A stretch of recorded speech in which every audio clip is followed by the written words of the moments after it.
सो hey guys, welcome है आपका अपने चैनल एनी ट्रिक्स पे। तो आज मैं आप लोगों के लिए लेकर आ गया हूँ हेल्प पैराडाइज का सेकंड सीजन, जो कि लिटरली बहुत ही ज्यादा अमेजिंग होने वाला है। तो चलिए बिना किसी देरी के वीडियो को स्टार्ट करते हैं। कुछ लोग यामता क्लैन के मेंबर जिका से पैराडाइज आइलैंड के बारे में पूछ रहे होते हैं, क्योंकि वह उन गिने चुने लोगों में से था जो वहाँ से जिंदा वापस लौटे थे। लेकिन सबसे हैरान की बात यह थी कि वह इस पूरे मामले को बिल्कुल भी सीरियस नहीं ले रहा था। तब जिका बताता है कि जैसे बाकी सभी लोग एलिक्सर ऑफ लाइफ लेने गए थे, वैसे ही वह भी गया था। लेकिन आइलैंड तक पहुंचने से पहले ही कुछ क्रिमिनल्स आपस में लड़ पड़े और जिस क्रिमिनल की जिम्मेदारी शोवे के पास थी, उसने उसी को वहीं पर मार डाला। जिसके बाद जब जिका वापस लौटने की सोच रहा था, तभी उसे एहसास हुआ कि इस आइलैंड से बाहर निकलना इतना आसान नहीं है, क्योंकि वह रहस्यमयी जगह किसी को आसानी से वापस जाने ही नहीं देती। अब यह सुनते ही वहाँ मौजूद सभी लोग हैरान रह जाते हैं, क्योंकि उस पैराडाइज आइलैंड से 60 से भी ज्यादा लोग कभी वापस ही नहीं लौटे थे। इसलिए वे जिका से पूछते हैं कि आखिर वह वहाँ से जिंदा कैसे वापस आ गया। तब जिका कहता है कि उसे अपना मिशन पूरा करना था, उसे मरे हुए क्रिमिनल्स के परिवार वालों को उनकी मौत की खबर भी देनी थी, इसलिए वह किसी तरह वापस वहाँ से निकल आया। इसके बाद सभी लोग उससे सच बताने के लिए कहते हैं, लेकिन जिका कुछ भी बताने से साफ मना कर देता है। वह सिर्फ इतना कहता है, उस आइलैंड से जितना दूर रहो उतना अच्छा है, क्योंकि वह जगह इस दुनिया की नहीं है और जो भी वहाँ जाने की सोच रहा है वह या तो बेवकूफ है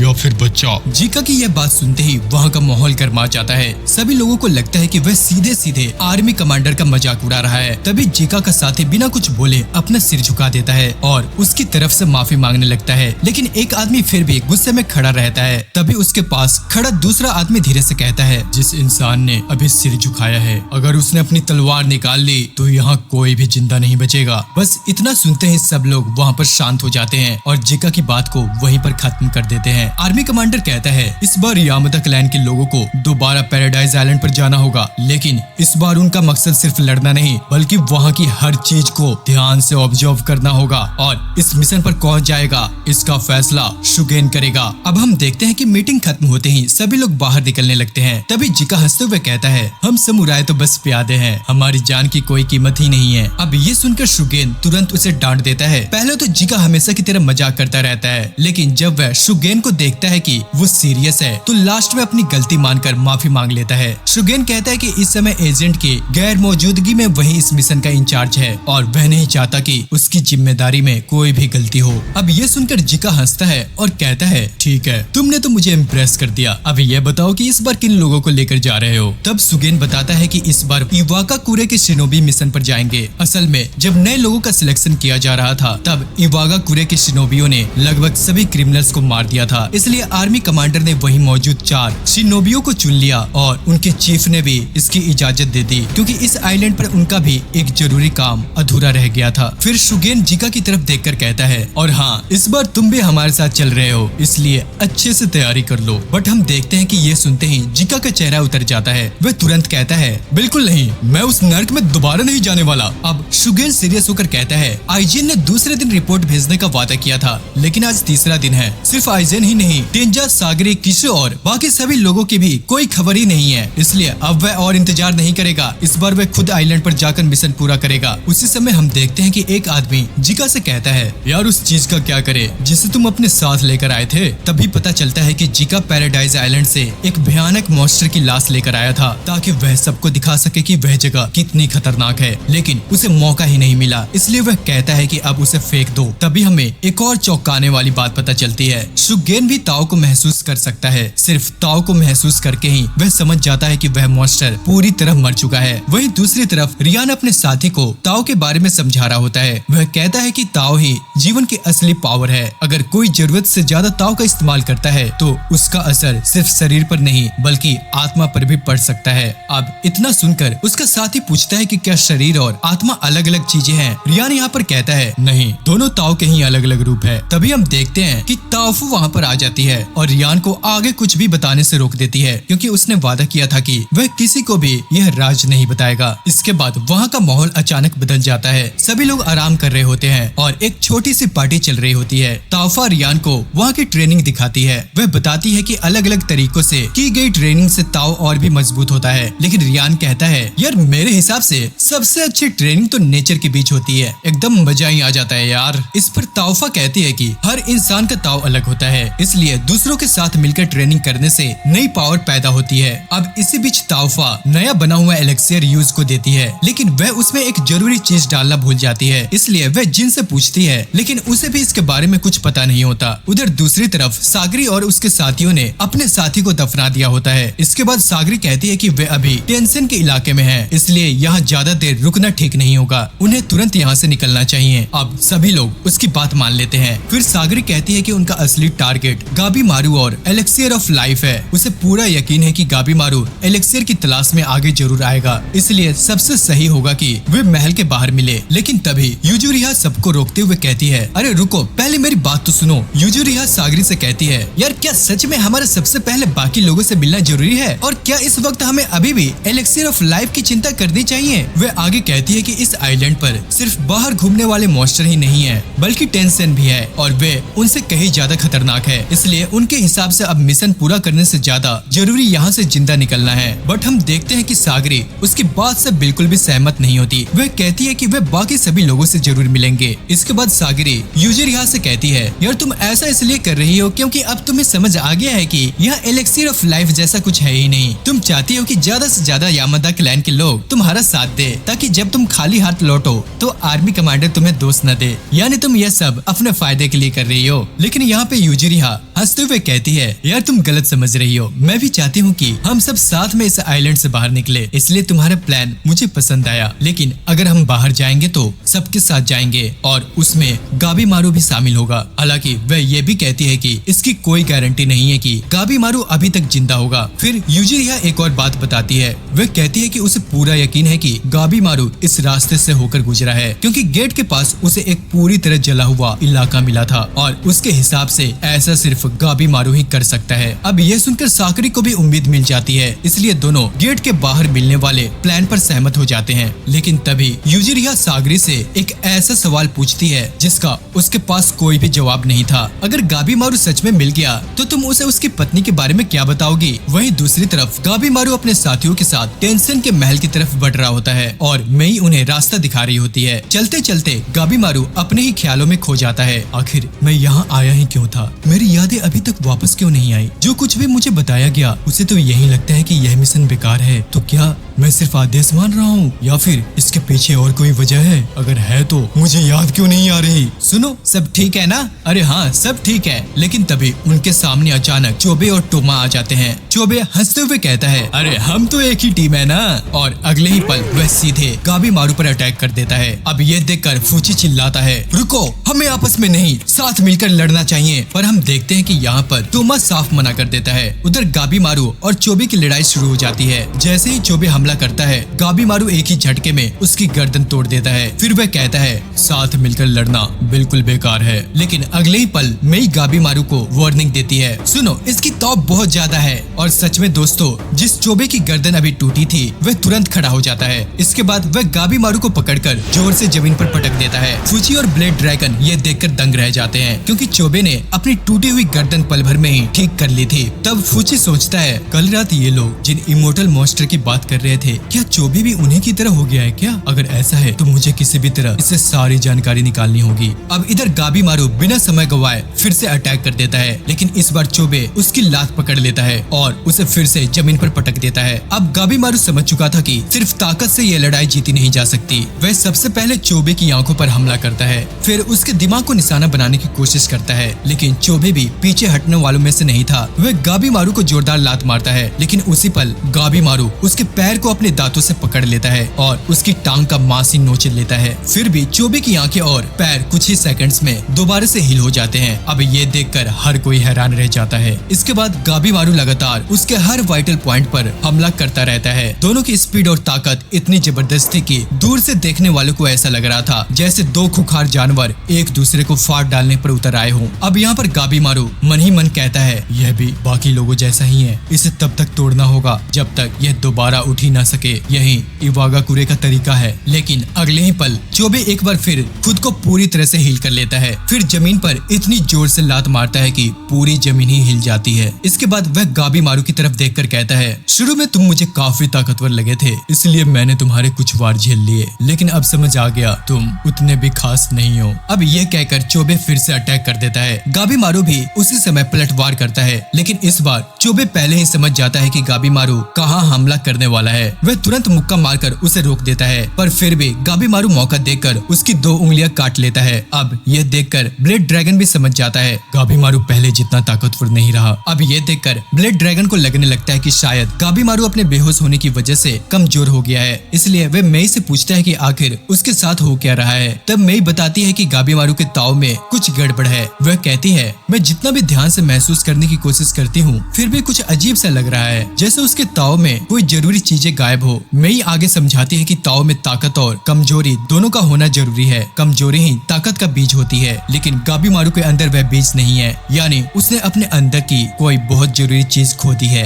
इधर गाबीमारू लगातार चोबे पर अटैक कर रहा था, लेकिन उसके किसी भी अटैक का चोबे पर कोई असर ही नहीं पड़ रहा था। तभी चोबे टोमा से कहता है, बाकी सबको खत्म कर दो। अब यहीं पर फूची को पता चलता है कि चोबे और टोमा सगे भाई है। उधर टोमा सबसे पहले ब्लेड ड्रैगन पर हमला करता है, क्योंकि उसे लगता है कि एक हाथ कम होने की वजह से वही सबसे आसान शिकार होगा। लेकिन अगले ही पल ब्लेड ड्रैगन अपने एक हाथ से उसकी तलवार पकड़ लेता है। फिर वह टोमा से पूछता है, सबसे पहले मुझ पर अटैक किया क्योंकि तुम्हें लगा कि मैं वीक हूँ। बस यही बात ब्लेड ड्रैगन को गुस्सा दिला देती है। वह झटके में टोमा की तलवार छीन लेता है और उसी तलवार से उसके ऊपर जोरदार अटैक करता है। इसके बाद वह तलवार वापस टोमा के हाथ में पकड़ा देता है और कहता है, अब मैं तुमसे बिना तलवार के लड़ूंगा। अब ये देखकर फूची उसे रोकने की कोशिश करता है, लेकिन ब्लेड ड्रैगन साफ कहता है, बीच में मत आना। टोमा भी समझ चुका था कि उसके सामने कोई नॉर्मल योद्धा नहीं, बल्कि सालों का एक्सपीरियंस रखने वाला इंसान खड़ा है। इसलिए उसने डिसाइड किया कि वह ब्लेड ड्रैगन के ही रिफ्लेक्स उसके खिलाफ इस्तेमाल करेगा। वह दोबारा अटैक करता है, लेकिन ब्लेड ड्रैगन एक मुक्का मारकर उसे पीछे धकेल देता है। और जब टोमा फिर से तलवार चलाता है तो ब्लेड ड्रैगन अपने पैरों से ही उसकी तलवार रोक देता है। फिर वो कहता है, तुम्हारे अंदर टैलेंट तो बहुत है, लेकिन तुम्हारी टेक्निक अभी भी कच्ची है। तुम्हारी हर चाल बहुत स्लो है। इसके बाद ब्लेड ड्रैगन लगातार टोमा को पीटने लगता है, साथ ही उसे उसकी गलतियां भी बताता जाता है। उसी समय ब्लेड ड्रैगन समझ जाता है कि टोमा लड़ाई के दौरान अपने भाई पर बहुत ज्यादा डिपेंड रहता है और उसे यह बात बिल्कुल पसंद नहीं आती। उधर टोमा मन ही मन सोचता है, मेरा भाई चाहे कुछ भी कहे,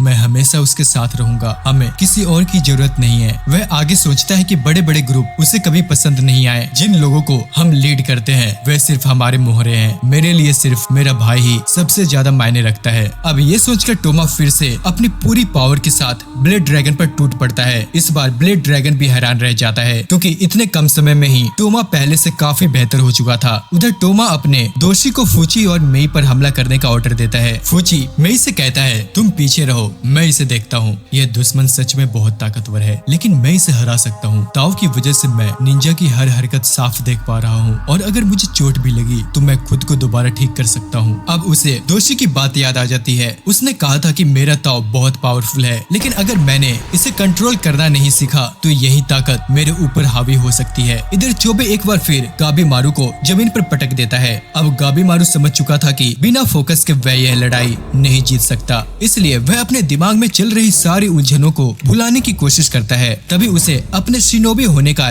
एक नियम याद आता है, मरने से पहले दुश्मन को सबसे ज्यादा नुकसान पहुंचाओ। अब यही सोचकर गाबीमारू अपना निंजुत्सु इस्तेमाल करता है और देखते ही देखते अगले ही पल उसका पूरा शरीर आग की लपेटों में घिर जाता है। अब यह देखकर चोबे हंसते हुए कहता है, तो यही तुम्हारा आखिरी दाव है, लेकिन यह देखकर तो लग रहा है कि तुम खुद को ही खत्म करना चाहते हो। कोई बात नहीं, तुम्हारी यह इच्छा भी मैं पूरी कर देता हूँ। अब इसके बाद गाबीमारू बिना रुके चोबे पर अटैक करना शुरू कर देता है। उसके वार इतने तेज थे कि चोबे की रिजेनरेशन भी उसका साथ नहीं दे पा रही थी। अब कुछ ही सेकंड्स में दोनों आग की लपेटों में घिर जाते हैं। चोबे पूछता है, क्या तुम मेरे साथ मरने का इरादा रखते हो? अब गाबीमारू बिना डरे कहता है, मुझे फर्क नहीं पड़ता, मुझे तो यह भी याद नहीं कि मैं इस मिशन पर क्यों आया हूँ, और अगर मैं मर भी गया तो मेरे गांव से कोई दूसरा शिनोबी आकर यह मिशन पूरा कर देगा। वह आगे कहता है, शिनोबी हमेशा टीम में काम करते हैं, क्योंकि एक अकेले इंसान की जान की कोई कीमत नहीं होती। मेरे पास खोने के लिए कुछ भी नहीं है। लेकिन फिर वह चोबे की तरफ देखकर कहता है, मगर तुम्हारे पास है तुम्हारा भाई।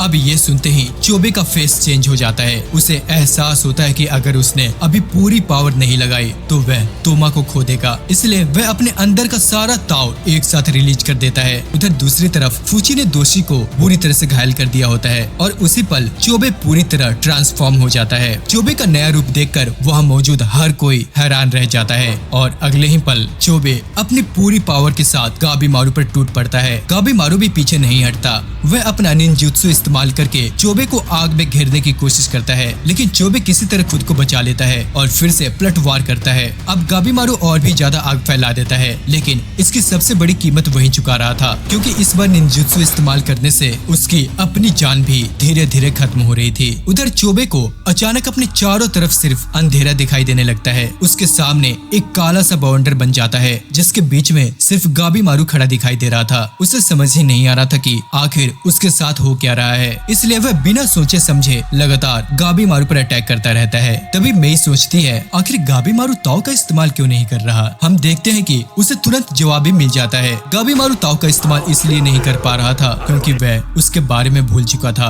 और बिना ताव के वह चोबे जैसी ताकत का मुकाबला ही नहीं कर सकता था। इधर गाबीमारू भी समझ चुका था कि इस तरह मैं इसे हरा नहीं सकता, लेकिन अगर मैंने फिर से निंजुत्सु का इस्तेमाल किया तो मैं खुद मर जाऊंगा। फिर वह खुद को समझाता है कोई फर्क नहीं पड़ता, अगर मैं मर भी गया तो गांव से कोई दूसरा शिनोबी मेरी जगह ले लेगा, इसलिए मेरी जान से ज्यादा जरूरी है इस दुश्मन को खत्म करना। और दोस्तों यही सोचकर वह एक बार फिर चोबे की तरफ बढ़ जाता है, लेकिन तभी उसे ऐसा महसूस होता है जैसे कोई उसे रोक रहा हो। फिर भी वह उस एहसास को नजरअंदाज कर देता है क्योंकि इस वक्त उसकी नजर सिर्फ अपने दुश्मन पर थी। अब यह देखकर ब्लेड समझ जाता है कि गाबीमारू अब अपनी जान देने के लिए भी तैयार हो चुका है, लेकिन फूची ऐसा बिल्कुल नहीं चाहता था। वह कहता है इसका मकसद जिंदा रहकर अपने गुनाहों की माफी पाना है, यहाँ मरने से कुछ हासिल नहीं होगा। फिर इसके बाद वह चोबे की तरफ देखकर कहता है और यही बात उसके दुश्मन पर भी लागू होती है, लेकिन ये दोनों लड़ते लड़ते खुद को ही भूल चुके हैं। उधर टोमा अपने भाई को देखकर समझ नहीं पा रहा था कि वह ऐसा क्यों कर रहा है, लेकिन तभी उसे ब्लेड की कही वही बात याद आ जाती है और उसी पल उसे एहसास हो जाता है कि चोबे यह सिर्फ उसे बचाने के लिए कर रहा है। टोमा इस सच्चाई को एक्सेप्ट नहीं कर पाता। वह रोते हुए अपने भाई की तरफ दौड़ पड़ता है। इधर चोबे लगातार गाबीमारू पर अटैक करता रहता है,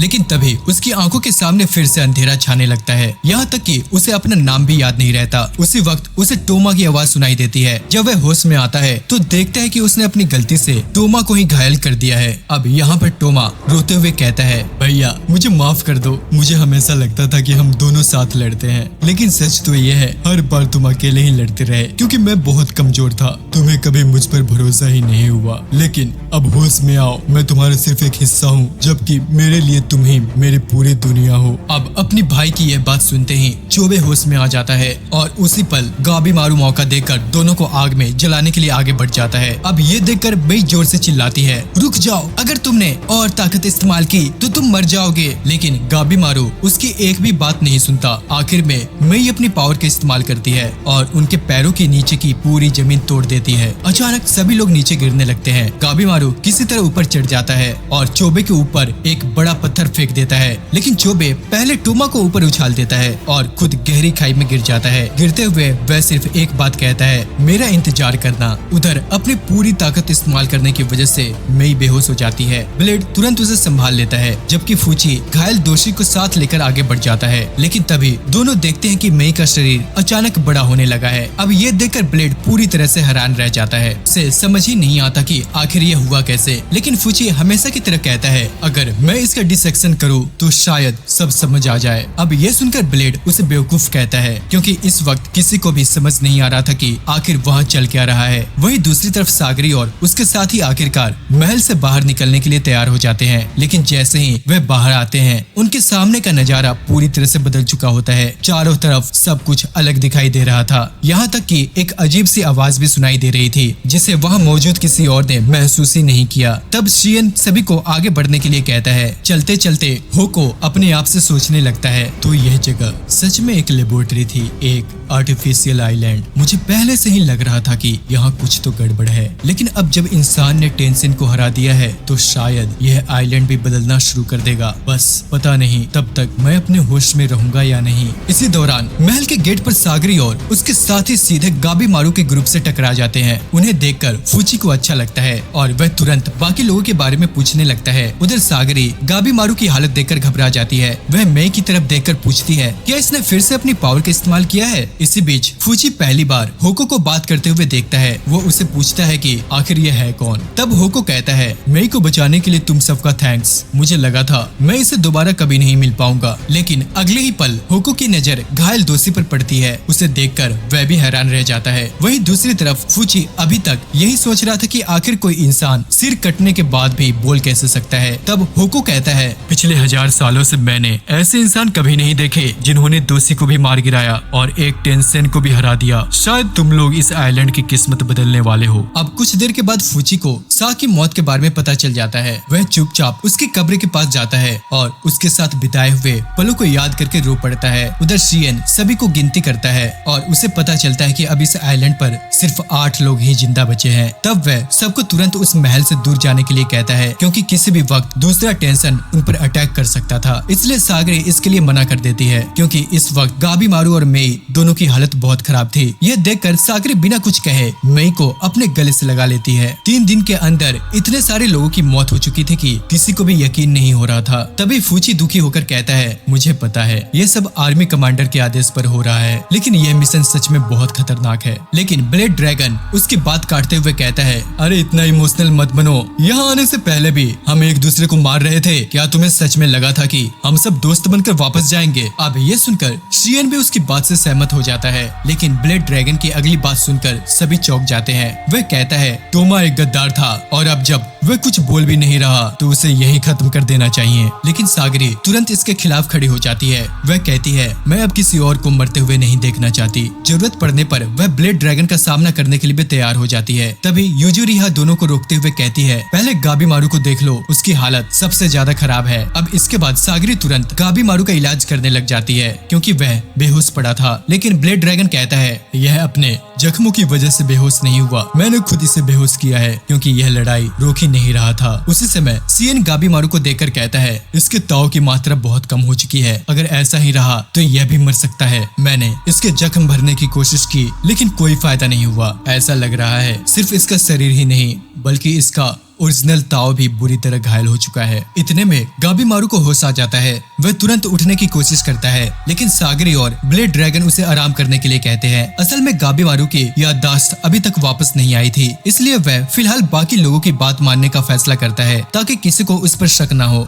इसके बाद सागरी उसके जख्म देखने के लिए हाथ आगे बढ़ाती है, लेकिन गाबी मारू उसे दूर रहने के लिए कहता है। तब शियन उसे समझाता है, अगर तुमने आराम नहीं किया तो सच में तुम मर जाओगे। लेकिन गाबी मारू को अपनी जान की बिल्कुल परवाह नहीं थी। यही सागरी को एहसास हो जाता है कि गाबी मारू की याददाश्त चली गई है। वह धीरे से पूछती है, आखिर तुम हो कौन? अब जैसे ही गाबी मारू समझता है कि उसकी सच्चाई अब सामने आ चुकी है, वह तुरंत सागरी पर अटैक कर देता है। लेकिन फूची और शियन बीच में आकर उसे रोक लेते हैं। दोनों अब सागरी से पूछते हैं, आखिर हुआ क्या है? सागरी कहती है, इसके ताव में आई गड़बड़ी की वजह से इसकी याददाश्त चली गई है। यह अब पहले वाला गाबी मारू नहीं रहा। आगे हम देखते हैं कि शियन भी उसकी बात से सहमत हो जाता है। वह कहता है, मैं इसकी आत्मा देख सकता हूँ, इसकी आत्मा बहुत वीक हो चुकी है। अब सागरी गाबी मारू के सामने जाकर कहती है, मैं तुम्हें जानती हूँ, हम अलग होने के बाद भी तुम बिना रुके आगे बढ़ रहे, क्योंकि तुम्हारे पास एक ऐसा टारगेट था जिसे हर पल में पूरा करना था। अब इसके बाद वह सभी लोगों से पीछे हटने के लिए कहती है और खुद धीरे धीरे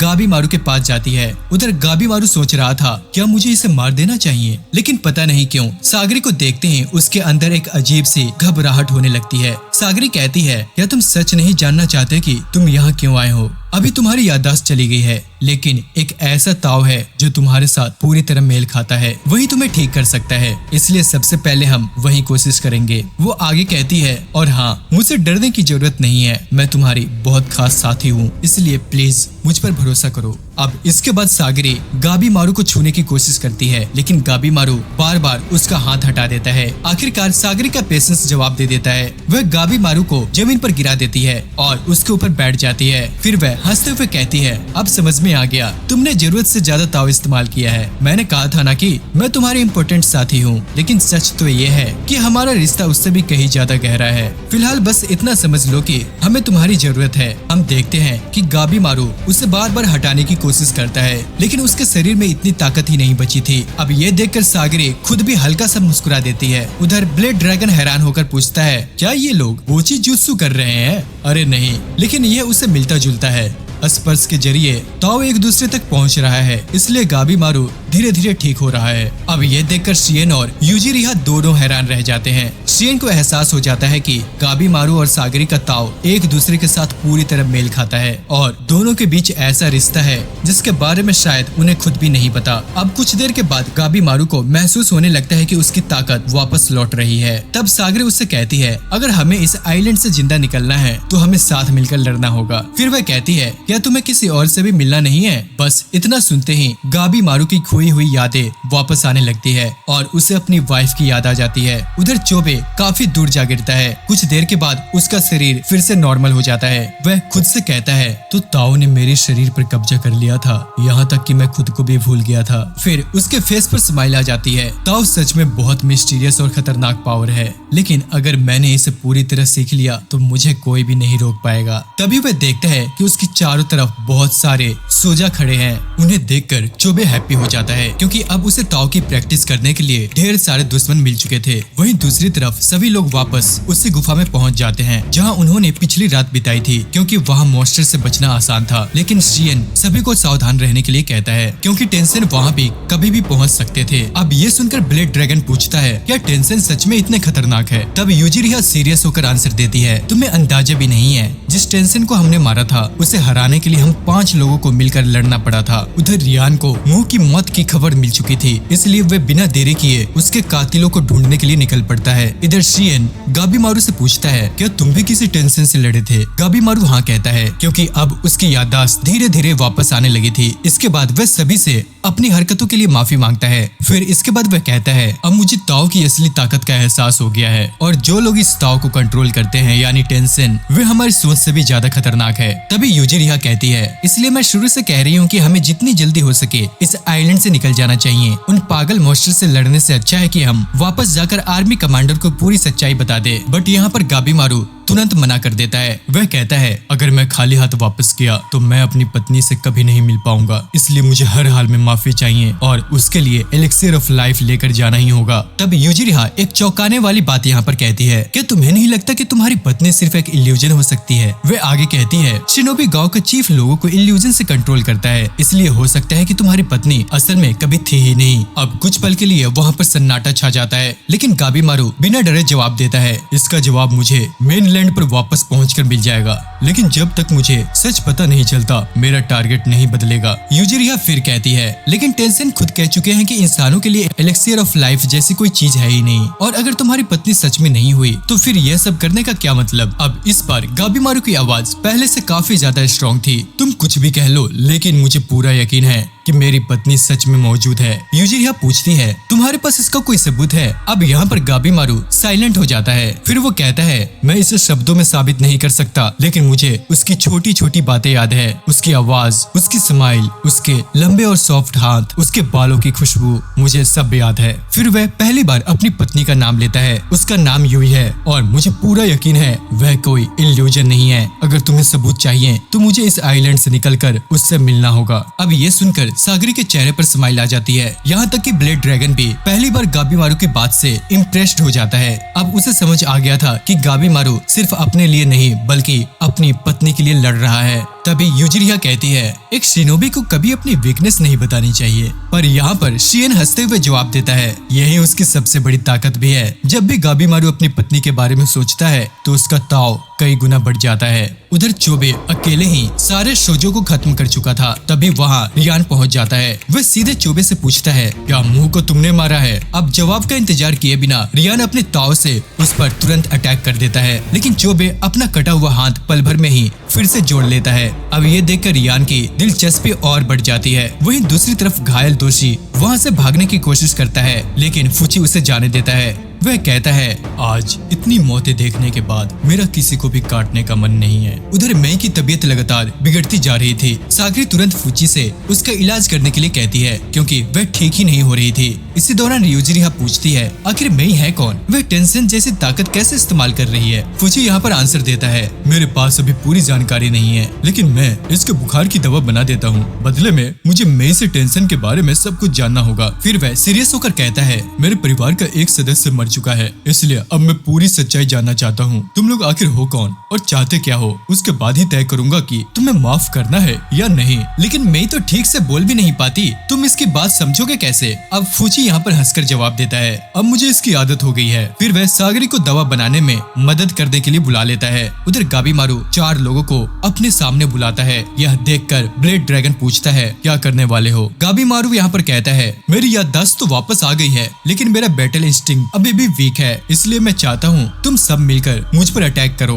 अब ब्लेड ड्रैगन यहाँ पर हंसने लग जाता है मतलब तुम हमें अपनी प्रैक्टिस के लिए इस्तेमाल करना चाहते हो। हाँ बिल्कुल। फिर वह टोमा की तरफ देखकर कहता है और टोमा तुम भी, यहाँ सबसे ज्यादा नफरत अगर कोई मुझसे करता है तो वो तुम हो, इसलिए अगर मुझे मारना चाहते हो तो पूरी कोशिश करना।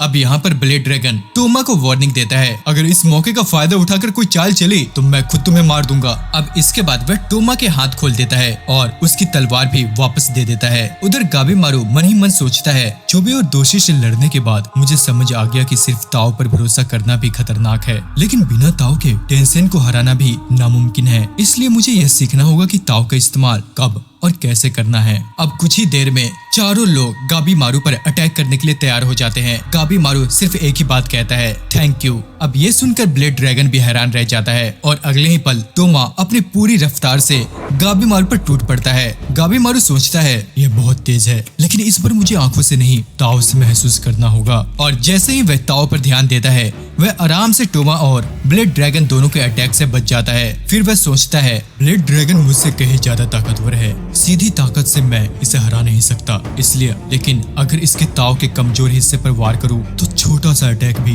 भारी नुकसान पहुंचा सकता है। अब इसके बाद उसे एक और सच्चाई समझ आती है टेंसेन को ताव के कंट्रोल में हराना लगभग नामुमकिन है। उन्होंने हजारों साल तक इसकी ट्रेनिंग की है, एक इंसान उनकी बराबरी नहीं कर सकता। फिर उसके दिमाग में एक नया आइडिया आता है अगर मैं उनकी ताव से नहीं जीत सकता तो उनके आसपास मौजूद ताव का इस्तेमाल करूंगा। जितनी ज्यादा ताकत से वे हमला करेंगे उतनी ही ताकत उन्हें पलटकर फील होगी। अब यह देखकर नीरू गाई खुशी से कहती है अगर तुम ऐसे ही ताव का इस्तेमाल करते रहे तो एक दिन टेंसेन को भी हरा दोगे। लेकिन गाबीमारू सिर हिलाकर कहता है अभी नहीं, यह टेक्निक अभी भी पूरी नहीं हुई है। गाबीमारू की बात सुनकर शियन हंसते हुए कहता है मैंने जितना सोचा था तुम उससे भी कहीं ज्यादा आगे निकल चुके हो। मुझे पता है कि एक दिन तुम टेंसेन के स्तर पर पहुंच सकते हो। लेकिन तभी ब्लेड ड्रैगन यहाँ पर एक क्वेश्चन पूछता है पर क्या हम सच में एक क्रिमिनल पर भरोसा कर सकते हैं। अब गाबीमारू उसकी बात का जवाब देने की बजाय अपनी नई खोज बताता है। ताओ को समझते समझते मुझे एक बात पता चली है, ताओ कई तरह का होता है, हर ताओ का अपना अलग गुण और अलग तालमेल होता है। अगर हम उसे सही तरीके से इस्तेमाल करना सीख जाए तो इमोर्टल टेंसेन को भी मारा जा सकता है। उधर टोमा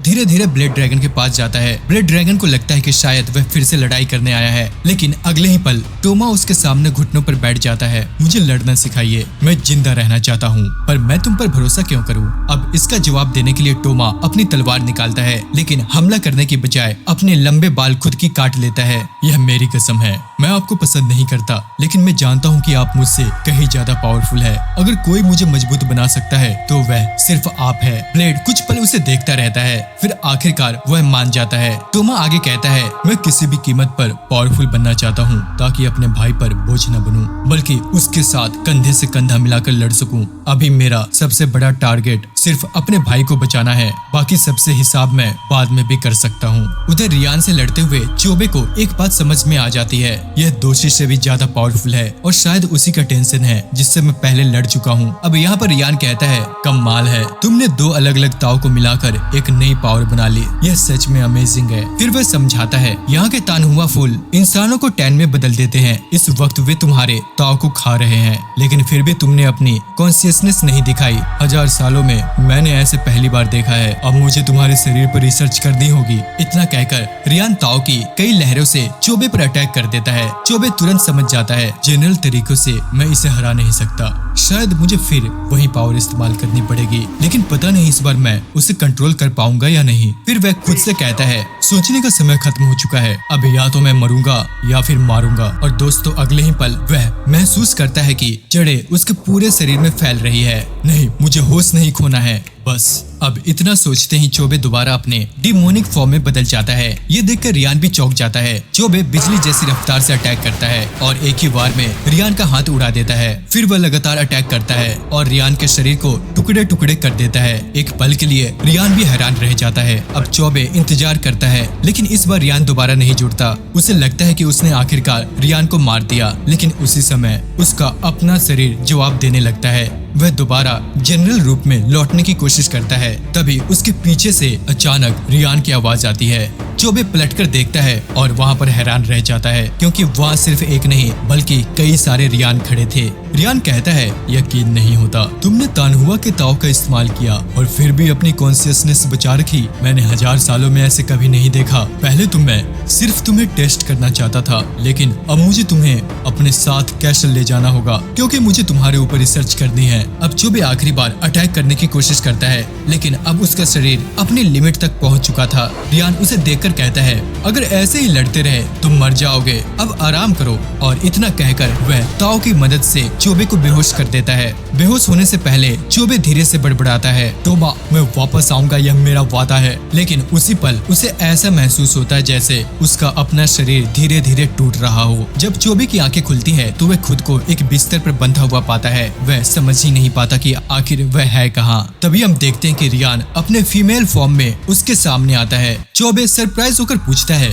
आखिर ये सब हो क्या रहा है। अब यहाँ पर रियान कहता है तुम्हारा शरीर बेहद कीमती है। जब तुम्हें टैन में बदलने की कोशिश हुई तब तुम्हारा ताव उसके साथ मिल गया, लेकिन आखिर में तुम्हारा अपना ताव जीत गया। यह किसी मैजिक से कम नहीं है। अब वह हंसते हुए कहता है हजारों सालों से मैं जिस आखिरी कुंजी की तलाश कर रहा था शायद वह तुम ही हो। इतना कहकर रियान बेजुत्सु की तैयारी करने लगता है और चोबे घबराकर पूछता है रुको, तुम आखिर करने क्या वाले हो? हम बेजुत्सु करेंगे, इससे मैं तुम्हारे शरीर में बह रहे ताव को समझ पाऊंगा, साथ ही तुम्हारा कमजोर ताव भी ठीक हो जाएगा। फिर वह ताव का राज बताता है। हर ताव 5 तत्वों से किसी एक से जुड़ा होता है, वुड, फायर, अर्थ, मेटल और वाटर। ये पांचों एक दूसरे को अफेक्टेड करते हैं। सही तालमेल से किसी का ताव कमजोर भी किया जा सकता है और मजबूत भी। बेजुत्सु तभी सफल होता है जब दोनों लोग पूरी तरह एक दूसरे के साथ तालमेल बनाएं। इतना कहकर रियान हल्का हंसते हुए चोबे से पूछता है तो बताओ तुम्हारी कोई पसंद है या फिर इसे किस तरीके से शुरू करूं? अब चोबे कुछ देर सोचने के बाद कहता है ठीक है, मैं रेडी हूं, लेकिन पहले मेरे एक सवाल का जवाब दो। आखिर यह आइलैंड है क्या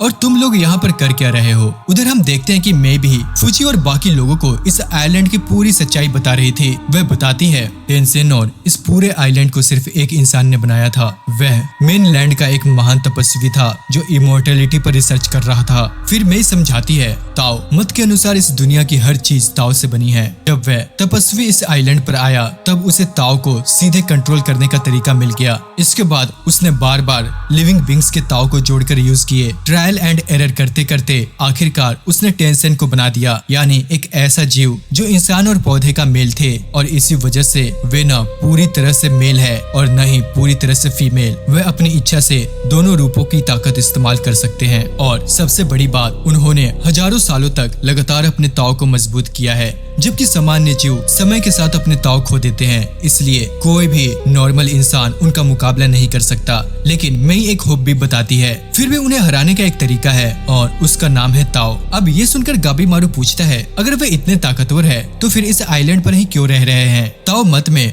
इमोर्टैलिटी पाने के 2 रास्ते हैं। पहला खुद की साधना, ब्रीदिंग प्रैक्टिस और अटेंशन, इसे नैतान कहा जाता है। और दूसरा ऐसा तरीका जिससे हर किसी को अमर बनाया जा सके, उसे गैतान कहते हैं। और टेंशन उसी पर काम कर रहे हैं। अब ये सुनकर सभी चौंक जाते हैं। तो क्या एलिक्सिर ऑफ लाइफ सच में मौजूद है? अभी नहीं, वह अभी भी अधूरा है, लेकिन उसका एक प्रोटोटाइप बन चुका है जिसे टैन कहा जाता है। अब इसके बाद वह उसकी असली सच्चाई बताती है। टैन बनाने के लिए इंसानों की जीवन शक्ति को अमृत की तरह इकट्ठा किया जाता है, फिर उसे अपने ताव में मिलाकर अपनी एज बढ़ाई जाती है। इसी वजह से टेंशन हजारों सालों से जिंदा है। अब यहाँ पर फूची तुरंत समझ जाता है, मतलब अपना ताव भी हमेशा खुद से नहीं चलता होगा। अगर वे एक साथ बहुत ज्यादा ताव खो दे तो वे भी मर सकते हैं। यूजिरिया पूछती है अगर उनके पास पहले से इतना टैन है तो तो एलेक्सर पूरा होने के बाद वे करेंगे क्या? मैं यहाँ पर आंसर देती है, शायद ये सब वे अपने ग्रैंड मास्टर शुफू के लिए कर रहे हैं। तभी सभी को यहाँ पर पता चलता है कि शुफू वही व्यक्ति है जिसने टेंसेन और इस पूरे आइलैंड को बनाया था। मई आगे बताती है, दोस्तों उसका असली नाम जुफुकू था। वह चीन साम्राज्य के पहले सम्राट के लिए काम करता था। इमोर्टेलिटी की खोज में वह 3000 बच्चों और 100 कारीगरों को लेकर ईस्ट सी की ओर गया और फिर कभी वापस नहीं लौटा। यह इंसिडेंट करीब 1000 साल पुरानी है, लेकिन हो सकता है वह आज भी इसी आइलैंड पर कहीं अपनी रिसर्च कर रहा हो। उधर रियान भी चोबे को यही सब बता रही थी। वह कहती है, जहाँ तुम अभी हो यह इमोर्टल्स को बनाने और उन पर नजर रखने का गार्डन है। यही सारी रिसर्च होती है। मतलब इस आइलैंड के सारे मॉन्स्टर एक ही इंसान ने बनाए हैं। अब यहाँ पर रियान हंसकर कहती है, हाँ, और हर मॉन्स्टर का अपना अलग पर्पस है। हुको को इमोर्टल लाइफ का इंस्पेक्शन करने के लिए बनाया गया था। शुजा को उसकी सेवा और व्यवस्था बनाए रखने के लिए बनाया गया। उन्हें मौत का थोड़ा बहुत ज्ञान भी दिया गया है। फिर वह अपनी ओर इशारा करके कहती है, और हम भी कोई देवता नहीं है। हमें भी ग्रैंड मास्टर ने अपनी ताव और फूलों की ताव को मिलाकर बनाया है। हम भी अलग अलग एग्जिस्टेंस है। अब यहाँ पर चोबे हैरान होकर पूछता है, क्या ये सब इतना आसान है? बिल्कुल नहीं, ताव ही जीवन का सोर्स है, बल्कि यूं कहो हर चीज का सोर्स। फिर वह आगे समझाती है, धूल, हवा, खुशबू सब ताव के ही अलग अलग रूप है। इसलिए ताव को कंट्रोल करना मतलब नेचर के नियमों को कंट्रोल करना है। लेकिन निर्जीव चीज और लिविंग बीइंग के ताव को कंट्रोल करने में बहुत बड़ा डिफरेंस होता है। फिर वह चोबे की तरफ देखकर कहती है, इसलिए तुम्हारा ताव मेरे लिए इतना कीमती है। मैं उसका स्टडी करना चाहता हूँ। अब यहाँ पर चोबे तुरंत समझ जाता है, मतलब तुम मेरी मदद से अपनी रिसर्च पूरा करना चाहती हो ताकि हर किसी को इमोर्टल बना सको। अब यहाँ पर रियान हंसकर कहती है, सिर्फ इस आइलैंड के लोगों को नहीं बल्कि पूरे मेनलैंड के लोगों को। और तो और हमने उसकी तैयारी भी कर ली है। अब बस हमें एक परफेक्ट 10 चाहिए। अगर तुम हमारी मदद करोगे तो तुम्हें 10 में नहीं बदला जाएगा, बल्कि तुम भी हमारी तरह परफेक्शन के रास्ते पर चल सकोगे। अब चोबे कुछ देर सोचता है। उसे समझ आ चुका था कि अब वह न रियान को हरा सकता है और न वहाँ से भाग सकता है। फिर उसे अपने भाई टोमा की याद आती है और आखिरकार वह हालत के साथ समझौता करने का फैसला कर लेता है। अब इसके बाद वह रियान के साथ वो जुत्सु शुरू कर देता है। इधर मई की हालत अचानक बिगड़ने लग जाती है। सभी लोग देखते हैं कि उसका एक हाथ धीरे धीरे पेड़ में बदल रहा था। यह देखकर हर कोई घबरा जाता है। मई कहती है, मेरा शरीर अधूरा है, इसलिए जब भी मैं ताव का ज्यादा इस्तेमाल करती हूँ मेरा शरीर पेड़ में बदलने लगता है और फिर वह पहले जैसा ठीक भी नहीं हो पाता। तो गाबीमारू की तरह किसी और के ताव से खुद को ठीक कर लो। लेकिन हम देखते हैं कि मई सिर हिलाकर मना कर देती है, ऐसा पॉसिबल नहीं है। किसी भी इंसान के पास इतना ताव नहीं है जो मेरे पूरे शरीर में घूम सके। फिर वह एक और चौंकाने वाली बात कहती है, और तो और रियान मेरा ओव्यूल भी खत्म कर चुका है। सो दोस्तों आज की वीडियो यहीं पे खत्म होती है। तो आपको अगर वीडियो अच्छी लगी तो चैनल को सब्सक्राइब, लाइक और कमेंट करना मत भूलना। और हाँ, अगर आपको इसका नेक्स्ट पार्ट चाहिए तो वो भी मुझे कमेंट करके जरूर बताना।